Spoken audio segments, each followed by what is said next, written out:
네, 이미 공개가 된 일입니다만 YS에게는 친아들임이 확인된 혼외자가 있습니다. 그러나 그 YS는 아들에게 이렇게 얘기했다는군요. 세상 일 다 그런 거다. 그냥 이렇게 가자고 얘기했다는군요. 자, 관련된 얘기 좀 나눠보겠습니다. 김유린 기자, 오늘 국립현충원에서 묘비 제막식 있었죠? 네, 오늘 오후 2시 국립서울현충원에서 김영삼 전 대통령 묘소의 묘비 제막식이 열렸습니다. 오늘 제막식은 지난해 11월에 그 서거하신 이후 마지막 순서의 그 장례 절차인데요. 정관계 인사가 500여 명이 참석을 했고, 지금 보시는 대로 손명숙 여사도 휠체어를 타고 오셨고요. 그리고 네. 김현철 차남이신 김현철 씨의 모습도 보입니다. 그리고 네. 김무성 전 새누리당 대표, 안철수 문재인 대표들, 서청원 의원, 그리고 현기환 전무수석도 오늘 모습을 보였습니다. 자, 이렇게 이제 검은 돌에 글을 쓴 묘비 2개가 제막이 됐습니다. 규정에 따라서 묘 왼쪽에 하나, 오른쪽에 하나를 둔다 그러는데 이 옆면을 보니까 민주주의라고 큰 글씨가 써 있네요. 거산 김영삼 전 대통령의 아호가 써 있네요. 네, 김영삼 전 대통령이 직접 쓴 휘호도 이렇게 새겨져 있는데요. 네. 이 왼쪽에 있는 묘비입니다. 네. 이 묘비에는 이 김영삼 민주주의 기념비라고 해서 닭의 목을 비틀더라도 새벽은 오고 있습니다. 나는 잠시 살기 위해 죽는 길을 택하지 않고 잠시 죽는 것 같지만 영원히 살 길을 선택하는 것입니다. 이런 김영삼 전 대통령의 어록을 담은 이런 묘비가 세워져 있습니다. 네, 김영삼 대통령과 민주주의의 발전을 연결해 기억하는 분들이 굉장히 많기 때문에 결국 당연한 것이겠습니다만 옆면에는 직접 쓴 필치로 민주주의라고 새겨놓은 것이 있습니다. 근데 오늘 손수 변호사, 네. 채널 A 기자가 그 김영삼 전 대통령의 혼외자하고 직접 전화 인터뷰를 했는데 거기 보니까 제가 처음 듣는 표현이 나오더라고요.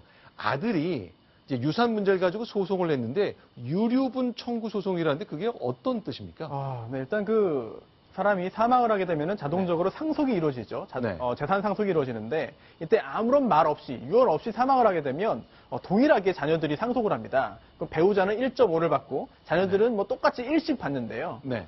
특별히 어떤 유언을 통해서 한 명에게 좀 몰아주거나 네. 아니면 어떤 특정한 그런 공동상속인 자녀에게 더 많이 줄 수 있습니다. 네. 이런 경우에는 이제 다른 자녀가 손해를 보게 되는데요. 네. 이거를 막아주기 위한 게 바로 유류분입니다. 네. 그러니까 한 명에게 몰아서 전체를 주거나 했을 때 아니면 한 명 너는 안 주겠다라고 했을 경우에 일단 본인들의 상속 기대가 침해되기 때문에 나는 받아야겠다라고 보장을 해주는데 원래 받아야 되는 상속분의 자녀들은 2분의 1까지 무조건 보장이 됩니다. 자, 그러면요, 좀 몇 년 전으로 돌아가 봐야 되겠습니다. 2011년 1월에 김영삼 전 대통령은 상도동 자택도 있고 거제도에 있는 땅 한 50억 원쯤 되는 재산이 있는데 김영삼 민주센터에 기증했습니다. 그 후에 일이 좀 계속 생겼던 거죠.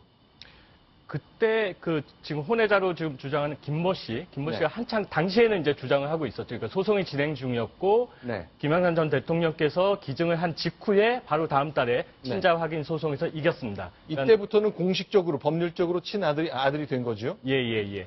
그러고 이후에 계속 네. 어떤 자기 특별하게 재산을 이제 요구하지는 않았었는데 네. 24일 날 서울중앙지법에 네. 3억 4천만 원을 청구하는 소장을 제출했습니다. 네.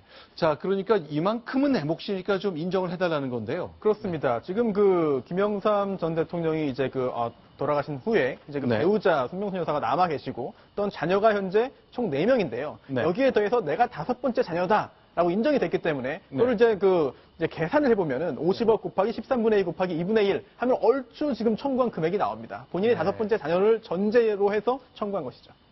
자, 그러니까 일단 이분의 생각은요. 일단 남아있는 재산은 얼마 안 되고 다 증여했다지만 이미 현철 씨한테 쓸만한 돈은 다 가지 않았냐.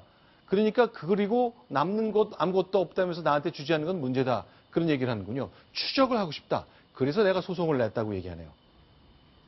자, 자기들끼리 다 나눠 먹고 그러니까 내가 할 수 있는 방법은 이렇게 유류분 청구를 통해서 재산이 얼마가 있고 다 확인하겠다는 거네요. 네, 그렇습니다. 이제 유류분 반환 청구를 했을 때 지금 청구한 거는 3억 4천만 원이지만 혹시라도 과거에 재산이 더 많았는데 네. 그중에 다른 형제가 더 많이 가져갔다고 한다면 네. 자신이 받아야 되는 그런 소송 절차에서 확인한 다음에 청구액을 더 증가할 수도 있거든요. 확장할 네. 수 있습니다. 네. 자, 그런데 이제 저희 기자가 이분께 계속 여쭤봤어요. 이제 도대체 어머니가 누구신지 다양한 궁금증이 있거든요. 이성호 차장, 좀 설명 좀 해주세요. 예,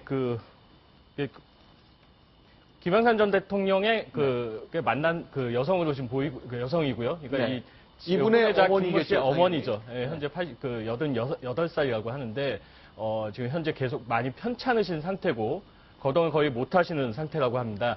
그러니까 지금 혼외자 김 씨도 네. 어머니를 직접 모실 형편이 안 돼서 지금 누나의 집에 있다. 지금 그렇게 얘기를 하고 있습니다. 자, YS의 예전에 이제 다른 곳에서 만났다고 질문했더니 네네라면서 이제 확인하는 걸로 보아 이 사실 자체는 좀 맞는 것 같은데요. 자, 몇 가지 내용을 좀 더 확인해 보겠습니다. 자, 아버지와 아들의 관계, 혼외자로 뒤늦게 2011년에야 인정이 됐는데 둘 사이의 관계도 좀 설명을 했죠. 네. 그러니까 그 혼외자 김영삼 전 대통령을 네. 이미 예전에 여러 차례 만났고 네. 그리고 아들인 현철 씨도 여러 차례 만났다고 시인을 했습니다. 그러나 당시 홍영길 청와대 총무수석이죠. 네. YS의 최측근 중에 한 명인데 네. 생전에 김영삼 전 대통령께서 네. 이 혼외자인 김 씨에 대해서 좀 부탁을 좀 했다고 합니다. 홍영길 네. 전 수석한테 이 혼외자 김 씨를 좀 여러모로 좀 살펴봐 달라 이런 얘기를 했는데 막상 그 이후에 약속이 제대로 안 지켜졌다고 지금 김 씨는 주장하고 있습니다. 그러니까 그런 여러 가지 서운한 감정이 좀 쌓인 게 아닌가 이렇게 생각이 됩니다. 자, 김윤희 기자, 이건 무슨 얘기입니까? YS가 이제 아들과의 관계라는 것이 있기 때문에 뭐 여러 가지 얘기를 했을 것 같은데 YS와의 나는 이런 관계였다. 역시 공개한 게 있죠. 예, 김 전 대통령이 이런 말을 했다고 남겼는데요. 그분이 임기 중에 나를 관리만 했다. 퇴임 후에는 세상 다 그런 거라 이렇게 말만 했다. 그래서 배신감이 매우 컸다고 합니다. 또 아버지를 그분이라고 표현을 하는데요. 그분의 정치에 도움이 될까 봐 조용히 기다렸고 임종도 못했다. 왕래도 없었다. 이런 섭섭한 마음을 표했고요. 다 이런 거야 이렇게 하시고 떠났을 때는 많이 속상했다는 말도 했습니다. 자, 박성호 부국장, 뭐 정치라는 게 이런 거겠습니다만 YS가 이제 정치하고 선거도 계속 치르는 과정에 혼외자의 존재가 있다는 것은 정치적으로 뭐 큰 부담이 되잖아요. 예전에 뭐 그런 경우가 더러 있다 하더라도 유권자들의 마음 하나하나가 다 중요한데 불편한 분이 있을 거 아닙니까? 아마 이제 사실은 저 얘기, 혼외자 얘기나 저 얘기는 YS의 정치 경력 속에서 많이 사실은 이렇게 물밑에서는 많이 얘기가 있었지만 네. 한 번도 실제로 확인된 적이 없다가 저 재판을 통해서 사실 네. 그 신생자 확인에 대한 나중에 DNA 검사를 YS 쪽에서 YS가 거부를 했죠. 그리고 네. 결국 그 재판에서 이제 패소, 그 혼외자를 주장하는 쪽이 승소 이렇게 네. 결과가 이루어졌는데 네. 퇴임 이후에도 어떤 저랑 관계를 인정하는 것이 어떤 YS로서는 본인의 어떤 정치 역정에서 이런 데서 하나의 뭐랄까 하나의 치부가 된다 이렇게 생각을 했던 것 같습니다. 그래서 네. 끝내 저렇게 됐는데 아마도 이제 가족의 입장에서는 아들의 입장에서는 네. 그렇다 하더라도 정말 개인적으로 만나서 퇴임 이후라도 네. 어떤 말이라도 어떤 아들로 좀 인정해주고 이렇게 했다면 서운함이 덜했을 텐데 지금은 거기다가 어떤 자기 생모가 네. 지금 굉장히 아마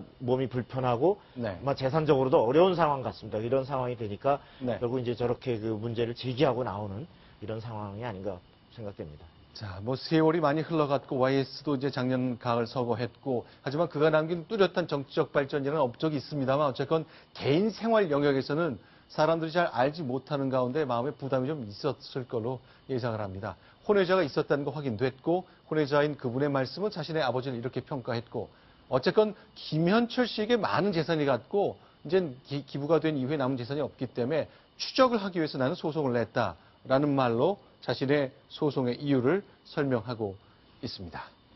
자, 그럼 이번에 세 번.